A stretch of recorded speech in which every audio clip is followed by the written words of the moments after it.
सभी का स्वागत है हमारे YouTube channel study with Dharmveer PD class में। फ्रेंड्स, आज हम फिर से एक नई वीडियो को लेके आ गए हैं।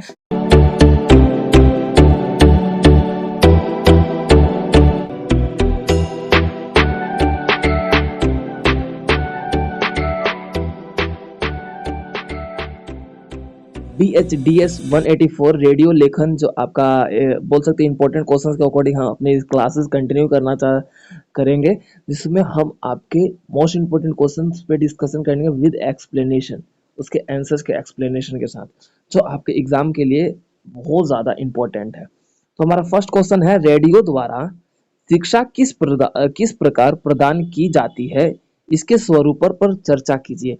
ये आपका फर्स्ट क्वेश्चन है। ठीक है, हम इसके आपके जो YouTube पे इसका वीडियो भी मैं आप लोगों को अपलोड कर दूंगा, आप वहां से भी देख लीजिएगा। हमारा फर्स्ट क्वेश्चन है, रेडियो द्वारा शिक्षा किस प्रकार प्रदान की जा सकती है, इसके स्वरूपों का चर्चा कीजिए। तो हमारा अब आंसर्स की बात कर लेते हैं। रेडियो द्वारा शिक्षा देने का स्वरूप, यानी कि स्वरूप का मतलब होता है स्ट्रक्चर, उसका बोल सकते हो कि क्या उसका बनावट है। ठीक है, तो रेडियो दूरसंचार का एक महत्वपूर्ण व्यवस्था के रूप में, ये संचार माध्यम के रूप में जो आता है, जो रेडियो है आपका बोल सकते हो कि श्रव्य माध्यम है। श्रव्य माध्यम यानी कि बस हम इसे सुन सकते हैं। ठीक है, और एक आपका बोल सकते हो कि ये माध्यम के प्रकार भी आप लिख सकते हो, जैसे कि आपका एक श्रव्य माध्यम है, दूसरा आपका बोल सकते हो दृश्य माध्यम होता है। ठीक है, तो दृश्य माध्यम में कैसे आपका टेलीविजन भी हो गया, ये हमारा दृश्य और श्रव्य दोनों होते हैं, यानी कि हम देख भी सकते हैं और सुन भी सकते हैं। लेकिन जो रेडियो है, एक बोल सकते हो आपका श्रव्य माध्यम है। रेडियो की विशेषता के बारे में बात कर लेते हैं, तो यहाँ पे हमें ये बताया जाता है कि इसकी आवश्यकता हमारे जीवन में भरपूर मात्रा में बहुत पहले भी और अब भी देखने को मिलता है। जो कि देखा जाए तो हमारे जीवन में सबसे पहले रेडियो की विस्तार बहुत बड़े पैमाने पे 1800 के आसपास देखने को मिला था। ठीक है, जिसके माध्यम से हमारे पूरे संसार में हम बड़ी बड़ी खबरों का जो स्वरूप है, पहले हम रेडियो से ही सुना करते थे। जिसके तहत हम बोल सकते हैं कि हमारे शिक्षा व्यवस्था का स्वरूप भी हमारे रेडियो से काफ़ी हद तक प्रभावित रहा है, या फिर उसके रूप में हमारे शिक्षा को रेडियो ने बहुत ज़्यादा अग्रेसिव किया या फिर उससे बढ़ाया है। रेडियो में बात कर ली जाए, जो हमारे बोल सकते हो कि अलग अलग चैनल वगैरह आते हैं, जिसके माध्यम से हम अलग अलग भाषण और अलग अलग चैनल का प्रयोग करके गाने या फिर बोल सकते हैं अलग अलग क्षेत्रों का न्यूज़ भी सुनने में सक्षम हो पाते हैं। ऑडियो के बात कर ली जाए, यानी कि ऑडियो के रूप में सुनने का जो कार्य है, वो हमारा रेडियो ही करवाता है। ऑडियो ऑडियो मतलब क्या है कि यानी कि श्रव, हम सुन सकते हैं। ठीक है, तो फीचर, साक्षात्कार, ये जितने भी हमारी जो प्रतिक्रिया हैं, जो फीचर लेखन होता है, साक्षात्कार होता है। साक्षात्कार यानी कि दो व्यक्तियों के बीच संवाद की स्थिति, जो कि एक महत्वपूर्ण विषय पर की जाती है। तो रेडियो में आपने कई बार देखा होगा कि दो व्यक्ति भाषण यानी कि बोल सकते हो एक दूसरे से बातचीत करते हैं किसी महत्वपूर्ण टॉपिक पे, तो वो हमारा साक्षात्कार कहलाता है। ठीक है, अब रेडियो जिसके अंतर्गत हम ये देखते हैं कि अलग अलग आलेख और अलग अलग व्यवस्थाओं का स्वरूप हमारे समाज में देखने को मिलता है। रेडियो की वार्ता जो बात कर ले, रेडियो की वार्ता यानी कि जो रेडियो है उसका बोलचाल कैसा है, यानी कि किस तरीके से उसका बोलचाल है, स्वरूप क्या है। रेडियो एक माध्यम है जिसके अंतर्गत हमारा जो शिक्षा प्रदान करने का सहज और बोल सकते हो सटीक उपकरण के रूप में माना जाता है, जिसके अंतर्गत यहाँ पर बड़े पैमाने पे लोगों को प्रभावित किया और तथा लोकप्रिय के रूप में भी रेडियो अत्यधिक मात्रा में विकसित हुआ था। ठीक है, अब उसके अंतर्गत बात कर लेते हैं, जो हमारे आधुनिक समय की बात कर लेते हैं। तो आधुनिक समय से पहले की भी बात कर लो तो देखने को यही मिलता है कि रेडियो जो है वो लोगों के द्वारा बहुत ही ज़्यादा और बहुत ही बड़े पैमाने पे प्रयोग में लाया जा रहा था। अगर किसी के घर में अगर रेडियो पाया जाता था या फिर रेडियो होता था, तो उसे ऐसा माना जाता था जैसे कि पता नहीं उसके घर में क्या, मतलब बोल सकते हो कि क्या उपकरण है। ठीक है, लोग बड़े पैमाने पे गांव ग्रामीण क्षेत्रों में आज भी हम पुरानी फिल्मों को देखते हैं, तो रेडियो सुनने के लिए बोल सकते हो पेड़ों के नीचे बैठकर इकट्ठे के झुंड बना के, एक ग्रुप बना के, समूह बना के सुना करते थे। तो जो हमारा रेडियो है ना, वो हमारा रेडियो द्वारा शिक्षा व्यवस्था का जो प्रभाव रहा है ना, बहुत बड़े पैमाने पे रहा है। आखिरकार उस समय की जो भाषण होते थे, जो हमारे भारतीय समाज को विकसित करने तथा हमारे भारतीय समाज के कारण हमारे भारतीय समाज पर जो हो रहे अन्याय है उसका विरोध करने के लिए जो है रेडियो महत्वपूर्ण भूमिका निभाता है। छात्रों के जीवन में उस समय रेडियो का जो भूमिका था वो अत्यधिक महत्वपूर्ण था। क्यों? क्योंकि रेडियो के माध्यम से हम अलग-अलग क्षेत्रों की जो समाचार व्यवस्था थी, उसे सुन पाते थे तथा हम अपने जीवन में रेडियो के कारण हमारे जो समाज में जो हो रहे व्यवस्थाएँ थी, उनके बारे में समझ पाते थे। अब रेडियो के कारण हमारा देखने को मिला कि जिस तरीके से अंग्रेजी शासन व्यवस्था का स्वरूप रहा है ना, तो रेडियो में भी हमारा रेडियो प्रसारण के माध्यम से हमारे लोगों को चेतना तथा रोज़ बोल सकते हैं रेडियो के माध्यम से हमारे लोगों को विकसित करने या फिर उन पर क्या बोलते हैं अपने भारत के लिए जिस तरीके से उन्होंने अपने अधिकारों की माँग करने का शुरुआत कर दिया था, वो रेडियो के माध्यम से ही पूर्ण हो पाया है। ठीक है? शतरंज के खिलाड़ी जो आपका बोल सकते हो कि प्रेमचंद द्वारा एक प्रसिद्ध कहानी है जो कि आपका देखने को मिलता है कि इसका भी रेडियो पे ही प्रसारण हुआ था। ठीक है? इस कहानी का जो स्वरूप है ना रेडियो पे ही चित्रात्मक रूप से इसका प्रसारण हुआ था। ठीक है? तो रेडियो के माध्यम से अलग-अलग कहानी जो अलग-अलग लेखक हैं ना, उनकी कहानियाँ रेडियो पे प्रसारण के रूप में प्रकाशित की जाती थी। उन्हें मतलब बोला बोला जाता था, सुनाया जाता था। ठीक है? लखनऊ के आपका विलासिता जो रंग है, उसमें जो डूबा आपका बोल सकते हो लखनऊ का विलासिता रंग में डूबा हुआ था।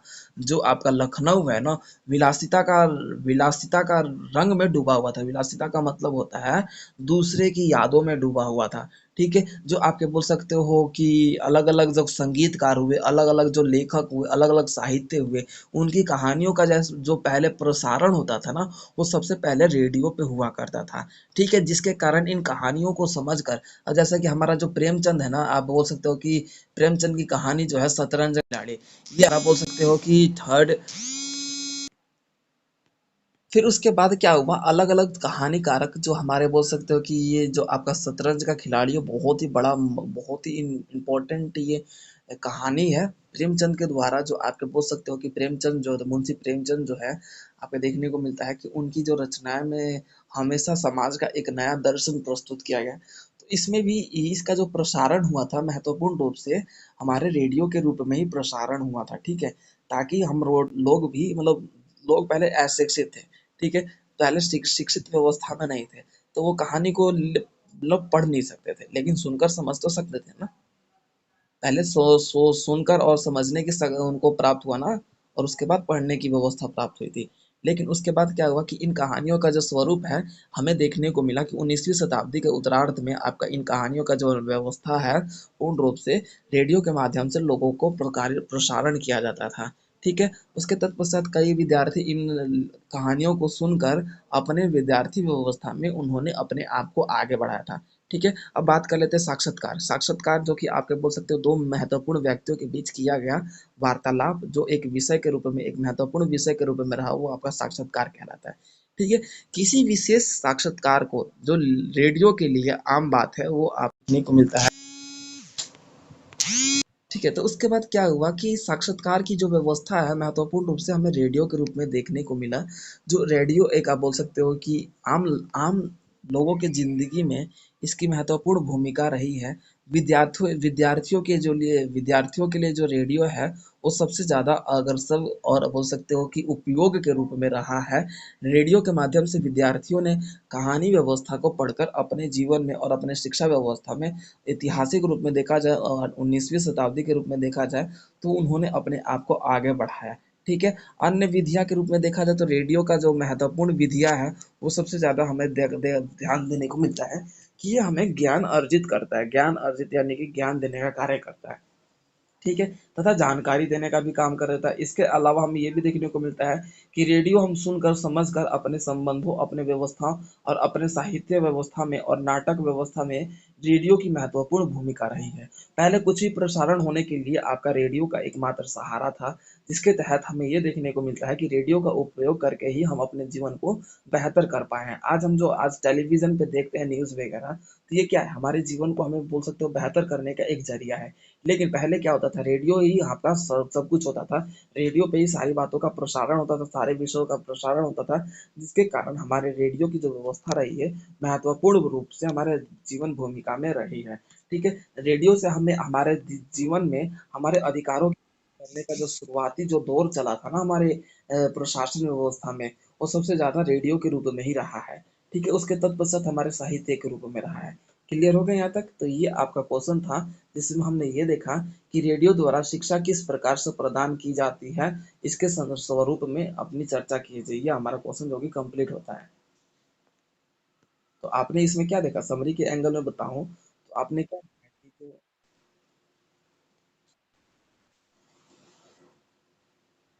आपने सिंपली लैंग्वेज में देखा कि जो हमारा रेडियो है उसकी महत्वपूर्ण जो स्थिति है, जिसके अकॉर्डिंग देखने को मिला कि हमारा रेडियो के माध्यम से हम लोग क्या हो रहे थे, शिक्षित हो रहे थे। किस रूप में हो रहे थे?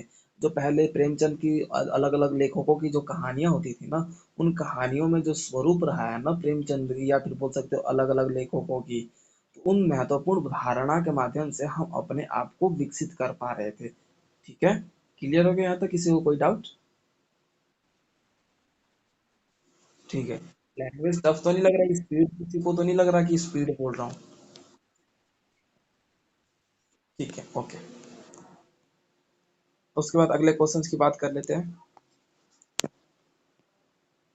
उसके बाद फिर हमारा अगला क्वेश्चन है, जो हमारे अगले क्वेश्चन की बात कर लेते हैं, तो हमारे अगले क्वेश्चन की बात कर लेते हैं, अनौपचारिक शिक्षा और रेडियो पर टिप्पणी लिखिए। अनौपचारिक शिक्षा, अनौपचारिक शिक्षा और रेडियो पर प्रमुख टिप्पणी लिखिए। तो देखिए अब बात कर लेते हैं हमारे रेडियो शिक्षा यानी कि अनौपचारिक शिक्षा की। अनौपचारिक शिक्षा की बात कर लेते हैं, तो ये इसका जो आरंभ है ना, जो हमारे रेडियो का आरंभ है, पहले हम उसके बारे में बात कर लेते हैं। रेडियो समाज जो कि सभी वर्गों के लिए लोकप्रिय समाज के रूप में रहा है। भारत में रेडियो का जो विस्तार है या फिर नियंत्रण रहा है प्रसारण का, वो आपका देखने को मिला कि जुलाई 1927 में प्रारंभ हुआ था। उस समय रेडियो का जो पहुंच था मात्र आम नागरिकों के रूप में ही रहा है। कुछ ही ऐसे नागरिक थे जिनके पास जो रेडियो प्रसारण की व्यवस्था थी, यानी कि रेडियो उपकरण देखने को मिलता था। ठीक है, जिसके तहत देखने को मिलता है कि इस आधार पर हमें ये देखने को मिला कि जो विकास और विभिन्न आयामों हैं, उस पर 10 वर्ष के बाद यहाँ पे भारत में रेडियो का स्वरूप आगे विकसित हुआ। यानी कि 1927 में रेडियो प्रसारण शुरू हुआ और 10 साल के बाद आपका देखने को मिला कि रेडियो प्रसारण में मतलब तेजी आई थी। ठीक है, यानी कि 1937 और 1938 के बाद रेडियो प्रसारण में भारत में तेजी आई थी। ठीक है, अब उसके तत्पश्चात देखने को मिला कि बड़ी संख्या में जो आपका देखने को मिला कि लोग निरीक्षण के रूप में थे, रेडियो उपयोगिता का पहचान उन्हें पता नहीं था। तो उन्होंने धीरे धीरे पहले मनोरंजन और सूचना के माध्यम से रेडियो का उपयोग करना सीखा और उसके तत्पश्चात उन्होंने अपने रेडियो को शिक्षा का महत्वपूर्ण जरिया बनाते हुए उन्होंने प्रसारण के रूप में अलग अलग स्थानों की जो शिक्षा व्यवस्था थी, अलग अलग स्थानों की जो सूचनाएं थी, उन्हें प्राप्त करने के लिए उन्होंने रेडियो का या फिर रेडियो उपकरण का प्रयोग करने लगे थे। ठीक है, जिसके कारण हमारी शिक्षा व्यवस्था में महत्वपूर्ण भूमिका देखने को मिला कि हमारे स्कूली पाठ्यक्रम के जो अनुसार जो हमारा शिक्षा है, वो आपका देखने को मिला कि औपचारिक रूप में होता था। औपचारिक यानी कि आपका देखने को मिला कि औपचारिक यानी कि सबसे हम पहले आप करके बात करते हैं, रिस्पेक्ट देते हैं, बड़ों की आदर करते हैं। ठीक है, और सम्मान पूर्वक शब्दों का प्रयोग करते हैं, तो ये हमारा औपचारिक व्यवस्था का स्वरूप कहलाता है। ठीक है, इसके बाद हम देखने को मिलता है कि हमें सुनने और समझने की जो व्यवस्था है ना, रेडियो का महत्वपूर्ण बोलबाला या फिर बोल चाल रहा है हमारे समाज में। रेडियो के माध्यम से हम अपने समाज का जो कृत्रिम व्यवस्था है ना समाज का, कृत्रिम जो दर्शन है वो हमारे समाज का महत्वपूर्ण माना जाता है, जिसके अंतर्गत हम समाज के कुछ माध्यम के वर्गों की आवश्यकता का प्रयोग करते हुए हम अपने शिक्षा व्यवस्था में आगे बढ़ पाए। ठीक है, अब उसके बाद हमें देखने को मिला कि अनौपचारिक शिक्षा व्यवस्था की बात की जाए, तो अनौपचारिक शिक्षा व्यवस्था जो कि हमारे कुछ लोगों के वर्ग के कारण हमें देखने को मिला कि कुछ ऐसे वर्ग थे जो हमारे पुराने समय में, आपको भी पता है कि हमारी शिक्षा की स्थिति क्या थी। ठीक है, तो वो हमारे शिक्षा की स्थिति के कारण हमें देखने को मिला कि अनौपचारिक व्यवस्थाओं का स्वरूप भी उनके कारण ही देखने को मिला था। क्यों? क्योंकि जो शिक्षित वर्ग के लोग थे वो अपने सही और गलत तथा दूसरों से कैसे बातचीत करना है, इसकी बखूबी उनको ज्ञान था। तो रेडियो उपकरण के माध्यम से अब यहाँ पर धीरे धीरे लोगों में अनु बोल सकते हो अनौपचारिक शिक्षा का व्यवस्था का स्वरूप है ना धीरे धीरे खत्म होने लगा, और धीरे धीरे लोग क्या है विकसित रूप में अपने आप को औपचारिक शिक्षा व्यवस्था के रूप में उन्होंने आगे बढ़ाना शुरू कर दिया। अब जैसे कि आपका अनौपचारिक व्यवस्था या फिर अनौपचारिक जो शिक्षा है, वो आपका उच्चरित उच्चरित जो शब्द है, यानी कि शब्दों का उच्चारण करने का जो प्रोसेस होता है, यानी कि जो हम शब्दों का उच्चारण करते हैं, तो हम उन शब्दों का उच्चारण करने में हम जो उन शब्दों का चयन करते हैं, यानी कि चुनते हैं कि हाँ हमने सामने वाले से इन शब्दों के माध्यम से हमें बोलना है। जैसे कि मान लीजिए कि हमारा कोई सामने वाला बुजुर्ग इंसान है, तो हम जैसे कि बोल सकते हैं दादाजी, ठीक है? तो ये हमारा हम भी तो इन उन शब्दों को चयन किया ना, यानी कि चुनकर हमने बोला। मैं दादाजी की जगह पे कुछ और भी तो बोल सकता, जैसे अरे आप कहाँ से हो, इस तरीके से भी तो बोल सकता हूँ। लेकिन हमने हमारे ऊपर डिपेंड करता है कि हम किस तरीके से शब्दों का प्रयोग करते हैं। अपने गुरु, जैसे कि आप बोल सकते हो कि जिस जो आपके टीचर होते हैं, शिष्य किस तरीके से अपने गुरुओं से बोलते हैं, गुरुजी, या फिर बोल सकते हो गुरुजी मैंने ये कार्य कर लिया, आप अपने शीघ्रता के रूप में मुझे मतलब किस तरीके से, जिस तरीके से हम अपने गुरुओं से प्रयोग करते हैं, मधुर वाणी का प्रयोग करते हैं, ठीक है? तो वो हमारा औपचारिक रूप में हमें देखने को मिला। तो जो रेडियो लेखन है, जो आपका अनौपचारिक शिक्षा था, धीरे धीरे उसका समापन करते हुए हमारे जनसंख्या और हमारे जनसंचार के रूप में उसने अपना एक तेजीकरण लाया, यानी कि रेडियो का एक बोल सकते हो कि आंदोलन के रूप में आगे बढ़ा और उसमें हमारे समाज में एक तेजी लाया। और आजकल जो रेडियो प्रसारण के माध्यम से करोड़ों लोगों को शब्दों का चयन करना और शब्दों को सही गलत और सही अर्थ जिस तरीके से बोलना है, ये सारा हमारा रेडियो के रूप में अत्यधिक रूप में हमें देखने को मिला कि रेडियो के माध्यम से ही ये विकसित हो पाया है। हमारे भारतीय समाज में जो पहले रेडियो का जो श्रोतागण यानी कि सुनने वाले जो लोग थे, उन्होंने रेडियो के माध्यम से अपने जो शिक्षा व्यवस्था का, अनौपचारिक शिक्षा व्यवस्था का स्वरूप है, उसे औपचारिक शिक्षा व्यवस्था के स्वरूप में उन्होंने बदलना शुरू कर दिया था। क्लियर है? हमारा अगला क्वेश्चन है जो कि आपके एग्जाम के वैल्यूएबल पे मोस्ट इंपोर्टेंट क्वेश्चन है हमारा, कमेंट्री कितने प्रकार की होती है? कमेंट्री समारोह या घटनाओं या फिर बोल सकते हो कि पर्वों के रूप में जो बोलने वाले लोग होते हैं, जो आंखों देखी व्यवस्था के रूप में मैदान में जो घटित हो रहा है, ठीक है, उस पे बोलने वाले लोग की वो लोगों को बताते हैं कि मैदान में क्या घटित हो रहा है, या फिर जो माहौल है वो किस प्रकार का है, उस पे बोलने वाले, उस विषय पे बोलने वाले लोगों को ही कमेंट्री कहा जाता है। ठीक है? उदाहरण के रूप में मैं कहूँ तो जिस प्रकार, जैसे कि क्रिकेट खेल हो रहा है, मैदान में जिस तरीके से जो खिलाड़ी खेल रहा है उसके बारे में बताना, कौन बॉलिंग कर रहा है, कौन फील्डिंग जिस तरीके से कर रहा है, मैदान में कितने लोग इकट्ठे हुए, इन सब के बारे में जो मतलब लेक्चर देता है, उसे ही कमेंट्री कहा जाता है। कमेंट्री जो खेल से ज़्यादा बड़े पैमाने पे, खेल से ज़्यादा विकसित हो पाया है। आज हमारे समाज में देखा जाए तो कमेंट्री हमारा बहुत ही बड़े पैमाने पे आज हमारे खेल कूद के रूप में देखा जाता है। ठीक है? तो हमारा फर्स्ट कमेंट्री है खेल कमेंट्री। खेल कमेंट्री यानी कि बोल सकते हो गेमिंग कमेंट्री। ठीक है? खेल कमेंट्री जो कि आपका खेल, जैसे क्रिकेट, फुटबॉल, हॉकी, बास्केटबॉल, आपका हैंडबॉल, आपका नेटबॉल, आपका टेनिस, ठीक है? ये जितने भी हमारे खेल खेल है, चाहे आपके एथलेटिक्स ये खेल है या फिर रेसलिंग है, प्रत्येक खेल में उनके विषय और उन पे मैदान में जो घटित हो रहा है, जिस तरीके से खिलाड़ी खेल रहा है और कौन खिलाड़ी कितने समय से खेल रहा है, उसने कितने रन बनाए, उसने कितने स्कोर गेन किए, इन सभी के बारे में बोलने वाला एक व्यक्ति होता है, या फिर दो, एक से दो व्यक्ति होते हैं, जो उन्हें आपका बोला जाता है कि कमेंट्री कहा जाता है। तो ये आपका जो खेल से संबंधित बोलने वाले लोग होते हैं और खिलाड़ियों के बारे में बताने वाले लोग होते हैं कि कौन आया, कौन मतलब आउट हुआ, कितने उसने रन बनाए, इन सभी के बारे में बोलने वाला लोग ही कमेंट्री कहलाते हैं। तो ये खेल कमेंट्री कहलाता है। ठीक है?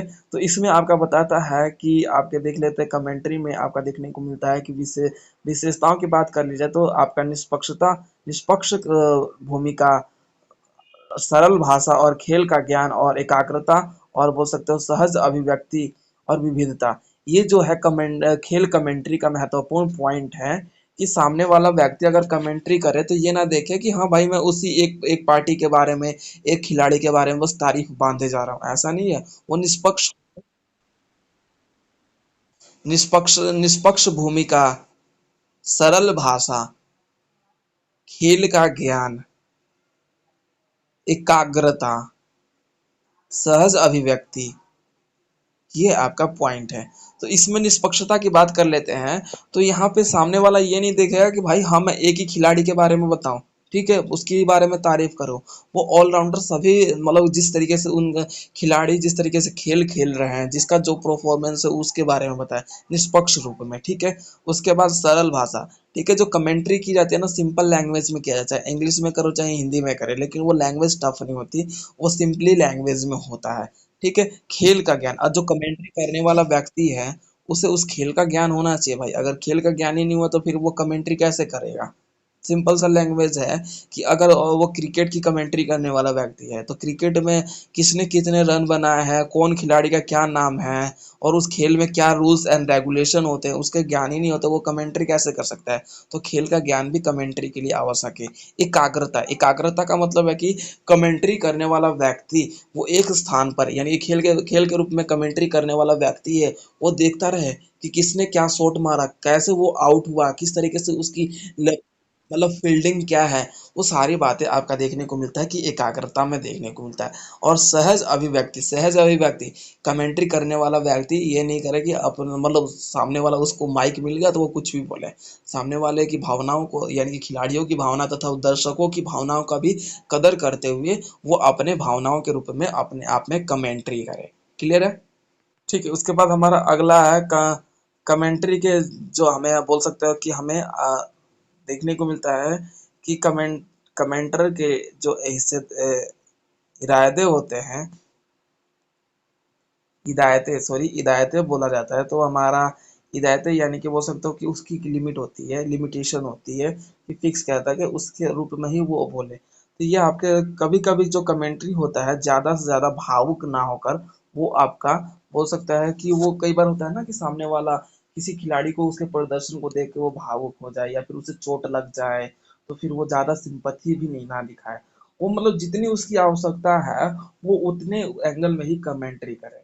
ठीक है? और कमेंट्री करने वाला व्यक्ति मैच के समाप्ति के पश्चात वो क्या है, अधिक समय का कमेंट्री ना करते हुए अपने जितने भी कम समय लगा के अपने भाषण को पूर्ण करता है या फिर बातों को या फिर वाक्यों को संपूर्ण करता है। ठीक है? कमेंट्री करते समय वो आपका अनावश्यक रूप में वो ना चीखे चिल्लाए कि हाँ, मतलब ये लगे ना कि वो सामने वाले के पास माइक मिल गया तो वो चिल्ला चिल्ला के बोले ऐसा पागलों की तरह, ऐसा नहीं होना चाहिए। तो ये उसकी लिमिटेशन है। ठीक है? कमेंट्री करने वाला व्यक्ति किसी प्रकार की गलतियां या फिर गाली या फिर मतलब ऐसा शब्द ना प्रयोग करे जो किसी समाज वर्ग के लिए मतलब बोल सकते हो कि मतलब ठोस या फिर उससे आघात पहुंचे या फिर चोट पहुंचे। क्लियर है? पर्व और उत्सव कमेंट्री हमारा ये फर्स्ट मतलब बोल सकते हो अगला पॉइंट है। किसी महत्वपूर्ण व्यक्ति के द्वारा आपका देखने को मिलता है कि ऐतिहासिक पर्व या फिर किसी उत्सव, फेस्टिवल या फिर बोल सकते हो कि बोल सकते हो कि किसी प्रकार का मतलब जिस तरीके से हमारा उत्सव होता है लाइक दैट कि किसी इवेंट्स जिसे बोलते हैं, तो उस उत्सव में किसी प्रकार का जो व्यक्ति है, जो आप बोल सकते हो कि महत्वपूर्ण व्यक्ति के रूप में उस उत्सव या फिर उस फेस्टिवल के ऊपर जो किया गया भाषण या फिर बोल सकते हो कि जैसे आप देखते भी होंगे, सुने भी होंगे कई बार मूवियों में कि यहाँ पर आए सभी श्रद्धांजलि लोगों को यहाँ पे दिया गया है कि निर्देशानुसार वो लाइन में कतार में लगकर यहाँ पे मंदिरों में प्रवेश करें, इस तरीके से बोला जाता है ना। तो ये भी आप एक कमेंट्री के रूप में है, ये क्या है, पर्व और उत्सव के रूप में आपका कमेंट्री देखा जाता है, जो वर्ष 2004 से अमृतसर से लगभग देखा जाता है कि 400 साल तक यहाँ पे बोल सकते हो कि इसका महोत्सव करने के लिए आपका देखने को मिलता है। श्रद्धांजलियों के लिए, श्रद्धांजलि वो कहलाते हैं जो बोल सकते हो कि अलग अलग लोग आते हैं पूजा पाठ या फिर पूजा करने के लिए। तो ये सारे जो होते हैं ना, तो इनका जो बोल सकते हो निर्देशानुसार माइक में अनाउंसमेंट किया जाता है कि सभी श्रद्धांजलियों से निवेदन है कि वो कृपया शांति बनाए रखे, सभी श्रद्धांजलियों से निवेदन है कि वो लाइन और कतार में चले और अपने अपने नंबर पे आने की प्रतीक्षा करें, इस तरीके से बोला जाता है ना। तो ये भी एक कमेंट्री ही है। क्लियर हो गया? तो ये हमारा क्वेश्चन जो कि कंप्लीट होता है कि कमेंट्री क्या होता है, कमेंट्री कितने प्रकार के होते हैं, तो ये हमारा क्वेश्चन कंप्लीट होता है। अब बात कर रहे थे अगले क्वेश्चन की। हमारा ये क्वेश्चन है एक, मनोरंजन संबंधित कार्यक्रम में गीत संगीत का क्या भूमिका है, वर्णन कीजिए। हमारा ये क्वेश्चन है, मनोरंजन संबंधित कार्यक्रम में गीत संगीत का क्या भूमिका है, वर्णन कीजिए। क्लियर? रेडियो से प्रसारित मनोरंजन कार्यक्रम में सबसे महत्वपूर्ण स्थान हमारा गीत माना जाता है। रेडियो से जो प्रसारित होता है ना, वो सबसे महत्वपूर्ण मनोरंजन का जो स्रोत माना जाता है वो क्या है, गीत है, यानी कि सॉन्ग जिसे बोलते हैं। ठीक है? यानी कि गाना जिसे बोलते हैं। अगर गाने के रूप में भी ना बोला जाए तो पुराने जमाने में ज़्यादातर गीत बोला जाता था। आजकल बोल सकते हो पॉप सॉन्ग, बोल सकते हो हिट सॉन्ग, बोल सकते हो वेस्टर्न सॉन्ग, बोल सकते हो कि अलग अलग जिस प्रकार से सॉन्ग्स हैं, तो वो हमारा अलग-अलग प्रकार की व्यवस्थाओं का प्रदर्शित करता है। तो जो मनोरंजन का स्वरूप माना जाता है, जो हमारा अलग-अलग रेडियो के माध्यम से, वो सबसे पहले क्या है, आपका का संगीत का रूप रहा है। ठीक है? संगीत के रूप में हमारा मनोरंजन देखने को मिलता है। वर्तमान में लगभग 24 घंटे संगीत सुनने का सुविधा उपलब्ध है, जिसके अंतर्गत हम अपने रात्रि के समय में भी हम अब क्या कर रहे हैं, डिजिटल रेडियो के माध्यम से हम 24 घंटे लगातार या फिर 24 घंटे चलने वाले व्यवस्थाओं में अलग-अलग जो चैनल्स हैं, वो हमें उस चैनल्स का प्रयोग करके हम 24 घंटे भी लगातार सॉन्ग सुन सकते हैं या फिर किसी प्रकार से रेडियो के रूप में मनोरंजन कर सकते हैं। ठीक है? जो आज हमारे मनोरंजन का जो संबंध है, वो महत्वपूर्ण रूप से हमारे जो गीत का संबंध है, रेडियो का महत्वपूर्ण भूमिका देखने को मिलता है, कि जो रेडियो हमारा है, वो हमारे जीवन में एक ऐसी व्यवस्थाओं का स्वरूप है, जिसके अंतर्गत हम एक स्थान से दूसरे स्थान पर जो ज्ञान या फिर बोल सकते हो सूचनाओं का प्रसारण था, वो हमारा सक्षम रेडियो के माध्यम से ही हो पाया है। ठीक है? जिसके कारण आज हमारे रेडियो के माध्यम से हम क्या कर रहे हैं, मनोरंजन व्यवस्था का स्वरूप है, आज विकसित हो पाया है। आज हमारा वर्तमान समय में अलग-अलग बोल सकते हो स्मार्टफ़ोन या फिर बोल सकते हो डिजिटल फ़ोन आ गया है, जिसके कारण हमारा क्या है, रेडियो की जो व्यवस्था है, इन सभी उपकरणों में भी देखने को मिलता है। ठीक है? जिसके तहत हमें ये देखने को मिलता है कि इन सभी उपकरणों में भी रेडियो की जो बोल सकते हो सुविधा आज हम देख पाते हैं।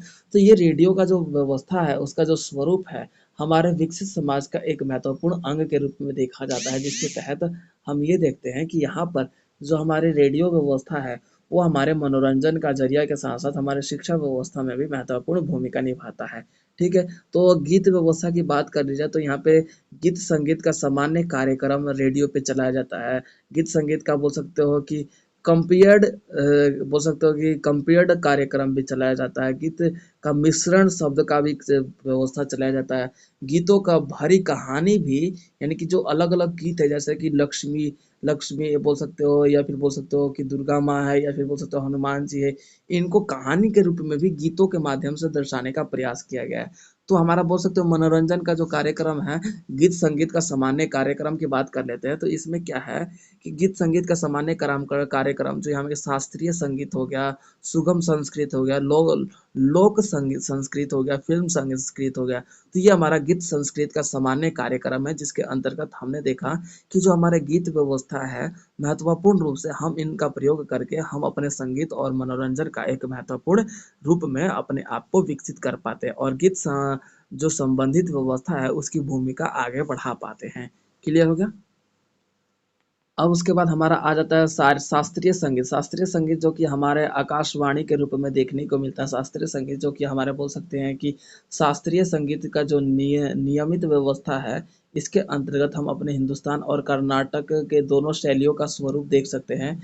यानी कि हिंदुस्तानी और कर्नाटकी शैलियों का स्वरूप देख सकते हैं कि जो हमारे शास्त्र हैं, जो इनका धरोहर के रूप में, यानी कि हमारे जो शास्त्र हैं, जो हमारे अखिल भारतीय कार्यक्रम हुआ या फिर बोल सकते हो अलग-अलग हमारे जो शास्त्रों का स्वरूप है, तो वो हमारे शास्त्रीय संगीत के रूप में हमें क्या है कि नई-नई चेतनाओं का उजागर करने का प्रयास था, जो कि लोकप्रिय व्यवस्था के रूप में इन्हें आगे बढ़ाने का जो कार्यक्रम है, रेडियो के माध्यम से देखा गया।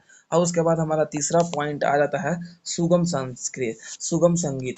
संगीत की बात कर ली जाए तो ये कार्यक्रम जो है आपके भजन हो गया, जो हमें शांति प्रदान करे, ठीक है? जो आपके रस के रूप में जो भजन है, अलग-अलग देवी-देवताओं का, तो उन भजनों का प्रयोग करके, उन भजनों का संगीत के रूप में हम रेडियो पे सुन के अपने आप में एक शांति और तरोताज़ा महसूस करते हैं, जिसके अंतर्गत हमारी जो मानसिक स्थिति का स्वरूप है ना, वो समान रूप से देखने को मिलता है। इन कार्यक्रमों के माध्यम से हम अपने राष्ट्रीय स्तर पर बोल सकते हो कि संगीत कार्यक्रम को आगे विकसित करना तथा हमारा बोल सकते हो कि इन संगीत कार्यक्रम के रूप में हमें आगे बढ़ना, ये हमारा एकमात्र लक्ष्य के रूप में देखने को मिलता है। ठीक है? अब उसके बाद हमारा 4th जो देखने को मिलता है लोक संगीत। लोक संगीत जिसके अंतर्गत यहाँ पे अलग-अलग लोग हमारे धरती के जितने भी आस-पास में हमारे एनवायरनमेंट में जितने भी लोग हैं, उनके रूप में जो संस्कृत जो बोल सकते हैं संगीत जो फ़ेमस हो चुका है, जो लोगों को अत्यधिक महत्वपूर्ण रूप से पसंद आई है, वो आपका लोक संगीत है, जिसके अंतर्गत लोग गीत के रूप में ये देखने को मिलता है कि ग्रामीण क्षेत्रों के रूप में और जो कृषि व्यवस्था के रूप में जो लगाए गए या फिर किए जाने वाले कार्यक्रम है उसके ऊपर भी जो गीत गाए जाते हैं, जिसके अंतर्गत लोगों की जो भूमिका है महत्वपूर्ण रूप से देखने को मिलती है, इसीलिए इसका नामकरण लोक संगीत कहा गया है।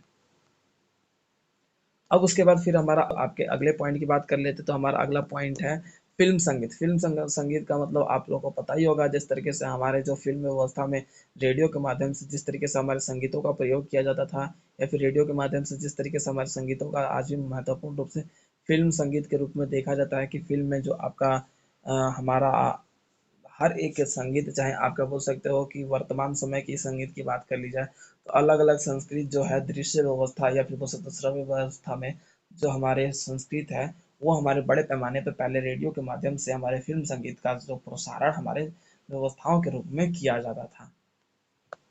तो ये थे आपके मोस्ट इम्पोर्टेंट संगीत, जिसके अंतर्गत हमने ये देखा, हमारा क्वेश्चन है मनोरंजन संबंधित कार्यक्रम में गीत संगीत की भूमिका क्या है। ये आपका मोस्ट इम्पोर्टेंट क्वेश्चन कंप्लीट होता है। ठीक है, तो अब हमारा अगला क्वेश्चन है जो कि आपके एग्जाम के लिए मोस्ट इम्पोर्टेंट क्वेश्चन है। रेडियो धारावाहिक में स्थानीय चरित्र का महत्व बताइए या फिर चर्चा कीजिए।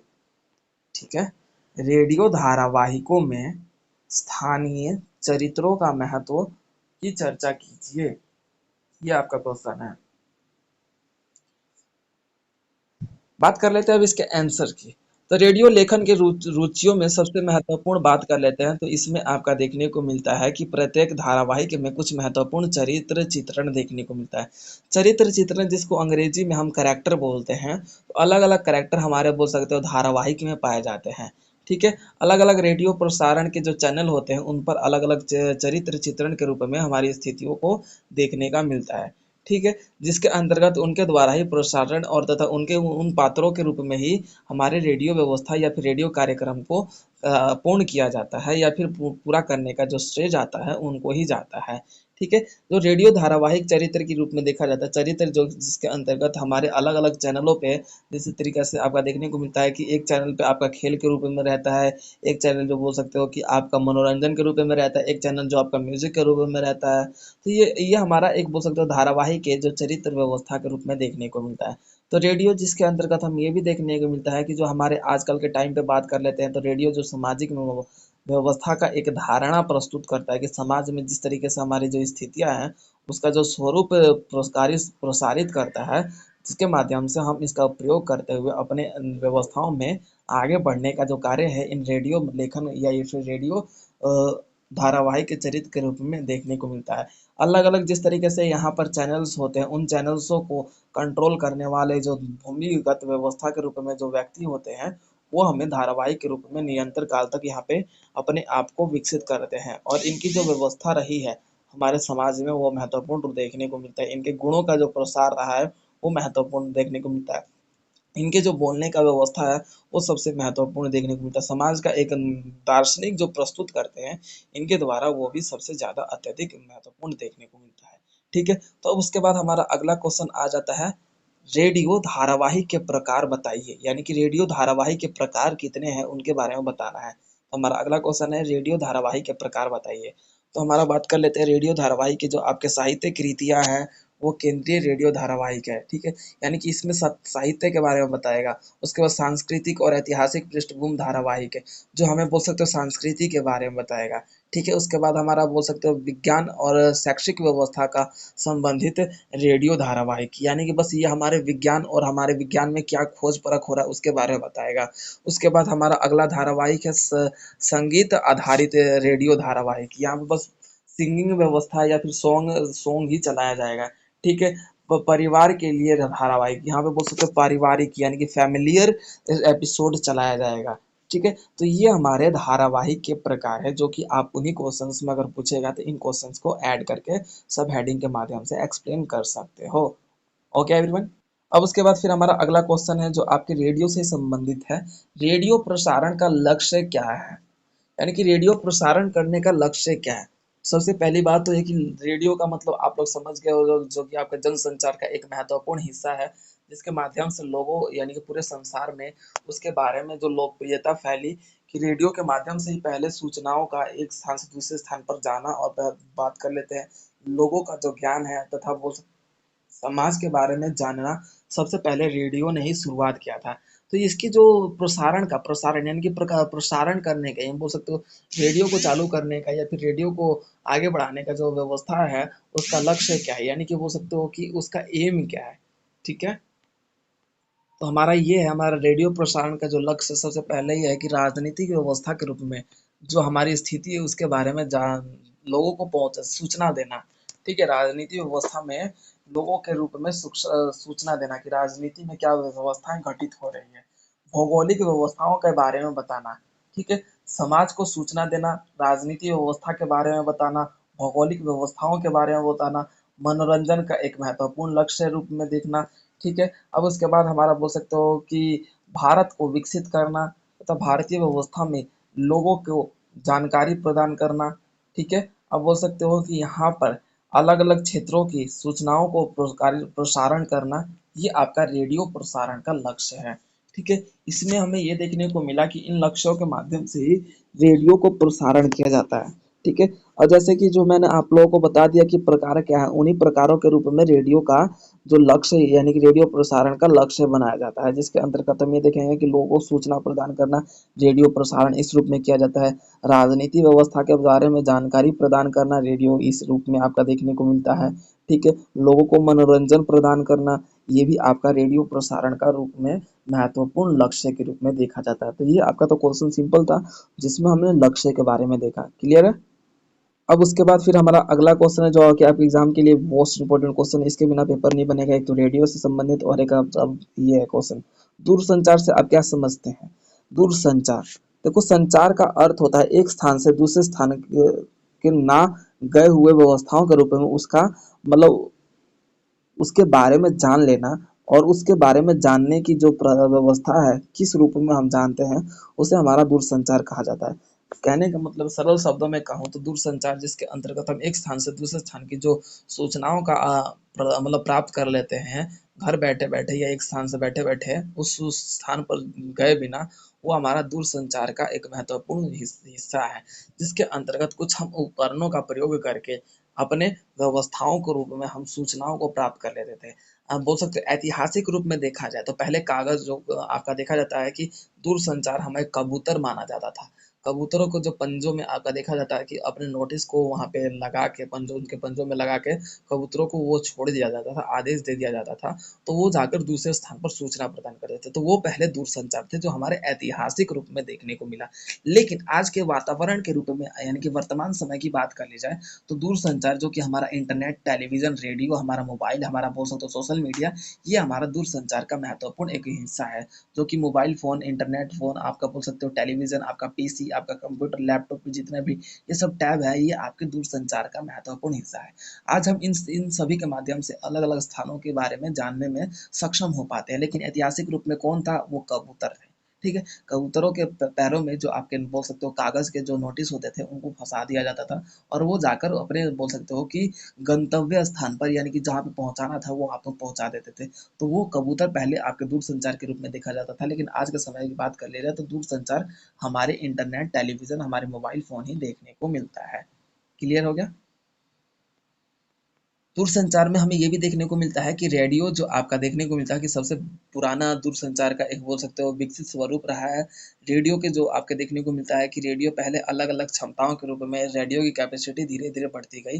पहले आपका देखा जाता था कि 10 किलोमीटर के तहत आपका रेडियो का जो प्रसारण हो पाता था, यानी कि जो बोल सकते हो रेंज होता था 10 किलोमीटर के क्षेत्र में ही आपका रेडियो को प्रसारण कर पाता था। लेकिन धीरे-धीरे क्या हुआ 10 से आपका 100 बढ़ा, इसके बाद आपका बोल सकते हो धीरे-धीरे इसमें विकसित स्वरूप में ये विकसित होता गया, और धीरे धीरे ये पूरे विश्व में पूरे विश्व के स्तर पर ये देखने को मिलता है कि इसका जो ट्रैक है, ट्रैक यानी कि बोल सकते हो रेंज है, वो पूरे विश्व स्तर पर देखने को मिला कि फैल गया। ठीक है, उसके तत्पश्चात हमारा देखने को मिलता है कि हमारे इन रेडियो व्यवस्था के माध्यम से हमारे जो ट्रैक करना या फिर बोल सकते हो कि हमारे जो प्रसारण का व्यवस्था है, हमारे सूचनाओं का व्यवस्था है, वो धीरे धीरे और ज़्यादा विकसित हो गया, और दूरसंचार में हमारा रेडियो सबसे महत्वपूर्ण स्थान ग्रहण करता है। लेकिन आज के टाइम पे बात कर ली जाए तो टेलीफोन, मोबाइल और इंटरनेट, ये सारे हम बोल सकते हो अलग अलग एप्लीकेशंस जो हैं वो हमारे दूरसंचार के महत्वपूर्ण हिस्सा के रूप में देखा जाता है। क्लियर है? ठीक है, अब हमारा एक और लास्ट क्वेश्चन है जो इस सेशन का अगले पार्ट कवर करेंगे। तो रेडियो एक जनसंचार माध्यम के रूप में किस तरह कार्य करता है? क्वेश्चन है, रेडियो एक जनसंचार के माध्यम के रूप में किस तरह कार्य करता है, उल्लेख कीजिए। ठीक है, अब देखो, संचार होता है और एक होता है जनसंचार। जनसंचार यानी कि बड़ी जनसंख्या में सभी को एक स्थान पे एक समय के रूप में आपका देखने को मिलता है सूचना पहुंचाना, वो हमारा जनसंचार कहलाता है। ठीक है, तो रेडियो एक जनसंचार का माध्यम है। इसका अर्थ मतलब बात कर ली जाए तो इसका अर्थ निकलता है, इसके आंसर्स की बात कर लेते हैं। तो रेडियो जनसंचार का माध्यम है, जिसके अंतर्गत अंग्रेजी में इसे मॉस मीडिया कहते हैं, मास मीडिया कहते हैं। मास मीडिया का मतलब होता है कि एक स्थान से हम एक समय में बड़ी जनसंख्या में लोगों को प्रकाशित या फिर बोल सकते हो प्रभावित करें या फिर बोल सकते हो कि प्रदर्शित करें, वो हमारा मास कम्युनिकेशन या फिर मास मीडिया कहलाता है। ठीक है, यानी कि एक समय में एक स्थान से हम बड़ी जनसंख्या को लोगों को प्रभावित करें अपने भाषणों से या फिर अपने सूचनाओं से, वो हमारा मास मीडिया कहलाता है। जो कि रेडियो एक जनसंचार का माध्यम है। जनसंचार यानी कि जनसंख्याओं के रूप में किया गया संचार का माध्यम। ठीक है, जिसके अंतर्गत हम देखेंगे सामाजिक जनसंचार जो देखा जाता है, कार्नर जे कार्नर के मत के अनुसार सामाजिक जनसंचार ठीक है, तो उसके बाद हमें ये देखने को मिला कि जो मास मीडिया है, जो आपका रेडियो है, मास मीडिया के रूप में कार्य करता है कि एक स्थान से बड़ी जनसंख्या में सभी लोगों को प्रकाशित या फिर प्रभावित करता है। ठीक है, तो ये हमारा मास मीडिया कहलाता है। ठीक है, जनसंचार माध्यमों के जो कार्य, अब हम यहाँ पे लिखेंगे जो हमारा पहले हमने जनसंचार माध्यम का अर्थ समझ लिया, उसके बाद हमारा जनसंचार माध्यमों के कार्य। तो कार्य की बात कर लीजिए तो यहाँ पे साहित्य की गतिविधियों के बारे में जनसंचार की सुविधा देना, सामाजिक व्यवस्थाओं के रूप में कि समाज में क्या व्यवस्था है उसके बारे में बताना, सांस्कृतिक रूप में हमारे लोगों के बारे में बताना, राजनीतिक रूप में जनसंचार के रूप में बताना, आर्थिक व्यवस्था के बारे में बताना, जो कि हमने ऊपर पढ़ चुके, ये सारे पॉइंट्स वही हैं। ठीक है, क्लियर है यहाँ तक?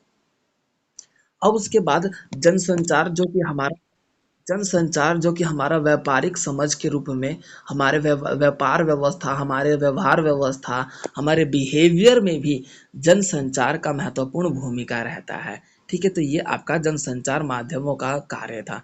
ठीक है, अब उसके बाद हम बात कर लेते हैं जनसंचार माध्यम के रूप में रेडियो, यानी कि जनसंचार के माध्यम के रूप में रेडियो का क्या अस्तित्व रहा है, क्या परिस्थिति रही है। ठीक है, तो उसके बारे में बात कर लेते हैं। तो प्रेस यानी कि प्रेस अथवा प्रिंट करने की व्यवस्था, इलेक्ट्रॉनिक व्यवस्था के रूप में देखा जाए तो रेडियो एक ऐसा व्यवस्था है जिसके अंतर्गत हम इसमें अलग अलग स्थान से बिना किसी वार्तालाप, बिना किसी व्यवस्था के रूप में, बिना किसी इंटरनेट माध्यम के रूप में हम क्या है अलग अलग स्थानों की सूचना प्राप्त कर सकते हैं। जिसके अंतर्गत हम ये देखते हैं कि इसमें हम कम से कम खर्च में अलग अलग स्थानों की जानकारी प्राप्त कर सकते हैं। ठीक है, जिसके तहत हमें ये देखने को मिलता है कि रेडियो एक ऐसा मशीनीकरण के रूप में रहा है, रेडियो एक ऐसा स्थिति रहा है जिसके प्रयोग से हम अपने कम खर्चे के माध्यम से अलग अलग स्थानों, अलग अलग जो सामाजिक, सांस्कृतिक, आर्थिक व्यवस्था या फिर राजनीतिक व्यवस्था के बारे में जानने में सक्षम हुए, वो हमारा जनसंचार माध्यम के रूप में रेडियो रहा है।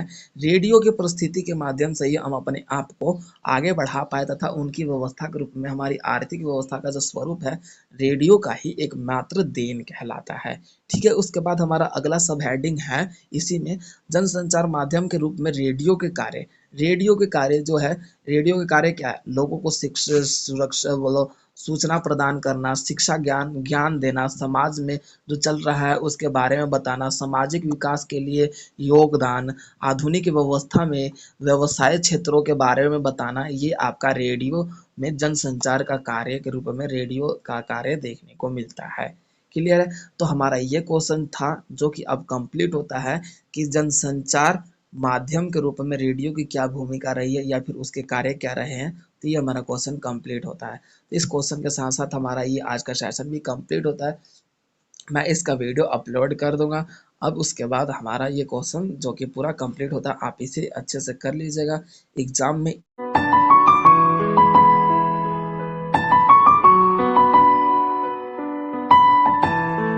तो वीडियो को like, comment, share and subscribe करना ना भूलें।